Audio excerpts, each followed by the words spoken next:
तीन मछलियां। एक समय की बात है, एक घने जंगल के अंदर बड़ा सा तालाब था। उस तालाब में बहुत सारी मछलियां रहती थीं, जिनमें से तीन मछलियां एक दूसरे की पक्की दोस्त थीं। इन तीनों का स्वभाव बिल्कुल अलग था। इनमें से दो बहुत ही समझदार थीं। पहली संकट आने के पहले ही अपना बचाव कर लेती थी, दूसरी संकट आने पर अपनी सुरक्षा कर लेती थी, जबकि तीसरी सब कुछ भाग्य पर छोड़ देती थी। तीसरी मछली कहती थी कि अगर भाग्य में संकट होगा तो हम कुछ नहीं कर सकते और भाग्य में नहीं होगा तो कोई भी हमारा कुछ नहीं कर सकता। एक दिन रास्ते से गुजर रहे एक मछुआरे ने उस तालाब को देख लिया। उसने देखा कि तालाब मछलियों से भरा पड़ा है। उसने तुरंत अपने बाकी साथियों को इसके बारे में बताया। मछुआरे और उसके साथियों ने अगली सुबह यहाँ आने और उन मछलियों को पकड़ने का फैसला किया।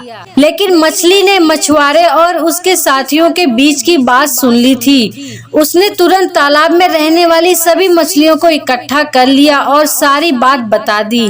पहली मछली बोली कि हो सकता है कि कल मछुआरा आकर हमें जाल में पकड़ कर ले जाए, उससे पहले ही हमें यहाँ स्थान छोड़ देना चाहिए। तभी तीसरे नंबर की मछली बोली कि अगर वो कल नहीं आए तो यह हमारा घर है, हम इसे कैसे छोड़कर जा सकते हैं। अगर भाग्य में लिखा होगा तो हम कहीं भी रहे मारे जाएंगे और नहीं लिखा होगा तो हमें कुछ नहीं होगा।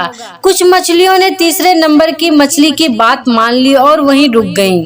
अन्य दो मछलियां तीसरी मछली को समझाने में असमर्थ थीं, इसलिए उन्होंने बाकी मछलियों के साथ तालाब छोड़ दिया।